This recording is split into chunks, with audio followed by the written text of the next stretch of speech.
दहेज लेना कानून अपराध है, तो दहेज की कार को सामने रख के डिस्प्ले करते हैं। अब इससे ज्यादा बड़ी बेवकूफी क्या हो सकती है? काफी बातें हम लोग कर सकते हैं। मुझे आप लोगों ने आमंत्रित किया दिल्ली से, जैसे उन्नति की बहुत बातें कर सकते हैं। सबसे पहले तो शिक्षा की बात है, जितनी अच्छी पढ़ाई बच्चों को दें उतनी ही प्रगति होगी। लड़कियों को जितना आगे बढ़ाए उतना ही अच्छा होगा। और पढ़ने के बाद बच्चे अपने आप संभाल रहे हैं। और जो रिजर्वेशन की बात आती है, एक बच्चा भी कह रहा था कि हमारे समाज से लोग चिढ़ते क्यों हैं, उसकी आप बिल्कुल परवाह मत करिए। कोई कितना ही चिढ़े, आपको अपना रास्ता खुद तय करना है। 1956 में पहली बार मीना एसटी में आए। 50 की लिस्ट बहुत छोटी थी, बहुत बड़ा सर्वे हुआ। और 1956 में जो स्थिति थी, अशिक्षा थी, अज्ञान था, आर्थिक स्थिति भी कोई बहुत अच्छी नहीं थी। हो सकता है किसी एक आदमी के पास 50 बीघा 100 बीघा जमीन हो, लेकिन आम समाज के व्यक्ति की आर्थिक स्थिति कोई अच्छी नहीं थी। जो भी सर्वेक्षण उस समय जिन कमेटियों द्वारा हुआ, उन्होंने ये माना कि हम यहाँ के आदिवासी पुराने रहने वाले हैं, और जो भी एसटी की लिस्ट का उस समय था, बैकवर्डनेस, पिछड़ापन, साइनेस, शर्मिलापन, आज भी अपन लोग शर्मिले हैं। हम लोग आपस में तो खूब बात करते हैं, बाहर निकलते हैं तो हमको भी शर्म आती है, दूसरे आदमी के सामने हम क्या बात करें। ये झिझक खोलने में बहुत टाइम लगता है। अभी नम्रता पढ़ी लिखी है तो वो यहाँ भाषण दे सकती है, लेकिन उनकी मां नहीं दे सकती, क्योंकि उन्होंने कभी भाषण नहीं दिया। इसके लिए हमारा एक्सपोजर आवश्यक है।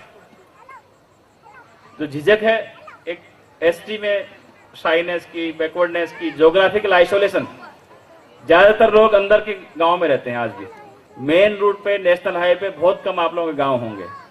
वहां पे सब पंडित होंगे, ब्राह्मण होंगे, जाट होंगे, सब अच्छी अच्छी जगहों। आज बिना लोगों गांव सबके अंदर ही हो। अब जरूर सड़कें बन गई, अब सड़कों पे आ गए हो, लेकिन पुराने वैसी स्थिति थी। डिस्टिंक्ट कल्चर, हमारी संस्कृति अलग रही। तो ये ज्योग्राफिकल आइसोलेशन की, साइनेस की, बैकवर्डनेस की, डिस्टिंक्ट कल्चर की जो हमें कैरेक्टरिस्टिक थी, जो विशेषताएं थी, उसके कारण एसटी में रखा गया। और उसके बाद 20-30 साल तक तो खास नहीं हुआ, लेकिन बाद में लोग जागरूक हुए, बच्चे पढ़ने लगे। बल्कि मैं तो कहता हूं 80 के बाद ब्रेक थ्रू हुआ। सुरेंद्र सिंह जी कह रहे थे कि उनके पिताजी एकमात्र उस समय IRS थे, जनरल में आए। बहुत कम लोग जो बाहर गए, कहीं उनके पिताजी ने कहीं सास की सेवा कर ली, कहीं और एक्सपोजर हो गया, लेकिन अधिकांश लोग सेवा में नहीं थे। 80 के बाद मेरे ख्याल से हिंदी मीडियम जब हुआ, तब से काफी बच्चे आगे बढ़े। और लगातार फिर एक को देख के दूसरा, दूसरे को देख के तीसरा, ऐसे करके हमारी संख्याएं बढ़ती गई। और लोग मेहनत करके आगे आए। ऐसा नहीं किसी का उपकार नहीं है मीना जाति के प्रति कि नौकरियों में कैसे आ गए। ये आपकी मेहनत का फल है, आपकी साधना का फल है, आपकी तपस्या का फल है, और उसको आपसे कोई नहीं छीन सकता। दिन रात लड़के पढ़ते हैं, अभाव में पढ़ते हैं, भूखे पेट पढ़ाई करते हैं, परीक्षा के समय खाना नहीं बनाते, छोटे छोटे कमरों में रहकर पढ़ते हैं। अब तो बिजली आ गई, पहले लालटेन के उजाले में हम लोग पढ़ते थे, क्योंकि एक तमन्ना थी आगे बढ़ने की, और आज वो पूरे समाज में वो तमन्ना आगे बढ़ने की। अब कोई व्यक्ति आगे बढ़ेगा, दूसरे को ईर्ष्या होगी, तो उसका हम क्या कर सकते हैं। और ये संविधान में जब आरक्षण हुआ, उसका फायदा हमको मिला, और वो कोई हमने नहीं लिया, अपने आप सरकार ने दिया, जो हमारी उस समय की परिस्थितियों को देखते हुए। और उस संविधान के प्रावधान को आप जो ईर्ष्या करें उसको बोलिए, आप बदल दीजिए, आप हमको उससे अलग कर दो, आप बन जाओ, अगर आप में ताकत है तो। लोगों ने कोशिश की, अभी बात हुई किसी आंदोलन की, उस समय हो सकता है कुछ लोग उससे अलग रहे हों, लेकिन मेरे ख्याल से डॉक्टर किरोड़ीलाल जी ने बहुत बड़ा आंदोलन किया था उस समय, और गुर्जर समाज के आंदोलन को काउंटर करने में उनकी बहुत बड़ी भूमिका है। वो बहुत धन्यवाद के पात्र हैं। आप सब इस बात जानते हैं। जो 2 लाख लोगों की रैली जयपुर में निकली, पूरी सरकार उसे थर्रा गई, और शायद वो आंदोलन भी दूसरे समाज को वापस लेना पड़ा उस समय। तो हमारे अधिकारों को के लिए हम लड़ते रहेंगे, जो हम हमारे पास है उसको छीनने नहीं देंगे, हमको संकल्प लेना चाहिए। अब कई लोग हम में से कहते हैं हम तो पढ़ गए, कई लोग कहते हैं हम तो आदिवासी से लगते ही नहीं। आदिवासी लगने के लिए क्या फिर से लगोट लगानी पड़ेगी हमको? आदिवासी क्या प्रगति नहीं कर सकता? नॉर्थ ईस्ट के आप आदिवासी देखिए, हमसे अच्छी अंग्रेजी जानते हैं, हमसे ज्यादा मॉडर्न है, हमसे ज्यादा वेस्टर्नाइज्ड। ट्राइबल कितना ही आगे जाए एसटी रहेगा, वो कितना भी अंग्रेज बन जाए उसका एसटी कैरेक्टरिस्टिक से कोई नहीं छीन सकता। इस देश में मैं मिनिस्टर ऑफ ट्राइबल अफेयर्स में नौकरी कर रहा हूं, तो आदिवासियों के बारे में बहुत बात कर सकता हूं, पूरे हिंदुस्तान के आदिवासियों के बारे में। कम से कम 350 ग्रुप हैं, करीब 700 ट्राइब्स के नाम है। यदि अपन उसके एक प्रदेश में 2 ऐसे कॉमन नाम आने के बाद में 350-400 ग्रुप्स हैं, और उनकी हर राज्य में, हर जिले में अलग स्थिति है। कई तरह की असमानताएं हैं, लेकिन एक जो मुख्य समानता जो मैंने बताई कि जो 5 विशेषताएं बताई गई सब में मिलेंगी। भोले भाले मिलेंगे, मेहनती मिलेंगे। आदिवासी कहीं भी भीख मांगता हुआ आपको नहीं दिखेगा। देखा किसी ने कोई ट्राइबल को भीख मांगते हुए?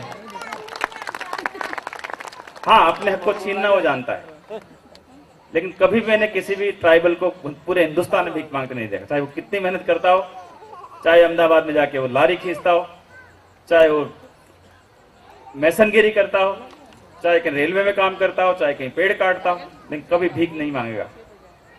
वो विशेषताएं सब जगह मिलेंगी। अब अलग बात है कि कोई उसमें गोरा है, कोई काला है, कोई पीला है। अलग अलग एरिया में जैसी जैसी नस्ल है ट्राइबल्स की इलाकों में, वैसे वैसे लोग हैं। तो कहते मीने तो आदिवासी लगते ही नहीं, लंबी नाक के, लंबे चौड़े, ये कैसे आदिवासी हो गए? ऐसे लोग कहते हैं हमारे लिए, ऐसे तक देते कि देखिए 6-6 फुट लंबे हैं, ताकतवर हैं। तो क्या आदिवासी ताकतवर नहीं हो सकता? क्या हमारी माँ बहनें सुंदर नहीं हो सकती? मध्य प्रदेश शुरू में लोग आए हमारे गांव, पर आपके यहाँ तो महिलाएं बड़ी सुंदर हैं, तीखी नाक की, गोरी सी, कितनी सुंदर लड़कियां हैं, ये ट्राइबल सी लगती ही नहीं है। तो मैंने डाटा, भाई ट्राइबल सी लगती नहीं, क्या कहना चाहते हो? उनके दिमाग में वो संथाल की छवि होगी, चपटी नाक होगी, काली सी होगी। क्या आदिवासी महिलाएं सुंदर नहीं हो सकती? अलग अलग एंथ्रोपोलॉजी, अलग अलग नस्ल के, अलग अलग इलाके के सब लोग हैं, और वो संविधान ने वो प्रोटेक्शन दिया है। उसको सारे आदिवासियों को एक तराजू में ताल के आप कहेंगे नहीं अभी आगे बढ़ गए, इनका आरक्षण हटा दीजिए। हमारे मंत्रालय में एक ट्राइबल पॉलिसी बन रही। हमारे मंत्रालय में जितने पदाधिकारी आते हैं एसटी के अलावा, वो ट्राइबल के खिलाफ ही काम करते हैं। एसटी को कैसे रोको, इनकी स्कीम को कैसे खत्म करो, और जो रिजर्वेशन है उसमें कैसे सब कैटेगरी करो कि भाई मीनाओं ने फायदा उठा लिया, इनको अलग कर दो, कुछ भील बच के उनको दे दो। क्रीमी लेयर का कॉन्सेप्ट चलाना शुरू कर दिया। तो जब मैंने आया था सबसे पहले मैंने वही झगड़ा किया कि पहले तो इस पैराग्राफ को काटिए आप। जब सुप्रीम कोर्ट ने बोल दिया कि एसटी एससी में क्रीमी लेयर का कॉन्सेप्ट नहीं है, तो कोई अधिकारी क्या ही मतलब उसमें वो कॉन्सेप्ट डाल दे। तो सबसे वो पैरा काटा मैंने। जो चीज है उसको आप क्यों घुसेड़ रहे हो? जो आगे बढ़ गया है, जो आज नेतृत्व कर रहा है, जो आगे बढ़ के आपकी आवाज उठाने में सक्षम है, उसका आप बाहर कर देंगे तो फिर पीछे वाले क्या बोलेंगे? तो ये षड्यंत्र होता है कि जो आगे बढ़ रहा है उसको अलग कर दो, और फिर वही हम तो भूखे नंगों से डील करेंगे, उनको ट्राइबल मानेंगे, जैसा चाहे उनका शोषण करेंगे। तो ऐसे हर कदम पे इस तरह के प्रयास होते हैं। उसके लिए हमको जागरूक रहना पड़ेगा। हो सकता है कहीं आंदोलन कर रहे हैं, कई हमारे नेता वो आंदोलन की भी अपनी जगह भूमिका है। दिल्ली में सारे देश की एसटी का 7.5% आरक्षण था, और आज भी किसी ने नहीं काटा। कोई सुप्रीम कोर्ट से कुछ टेढ़ा मेढ़ा ऑर्डर हो गया, उसको लेकर उस सरकार ने बंद कर दिया। उसके लिए बहुत बड़ी लड़ाई लड़ी जा रही है। अभी दिल्ली की सरकार ने एक प्रस्ताव पारित किया कि हाँ, जो ये सन 54 में दिया गया था 7.5%, उसको दिया जाना चाहिए। फिर उसमें कुछ और बातें लिख दी गई हैं इधर उधर।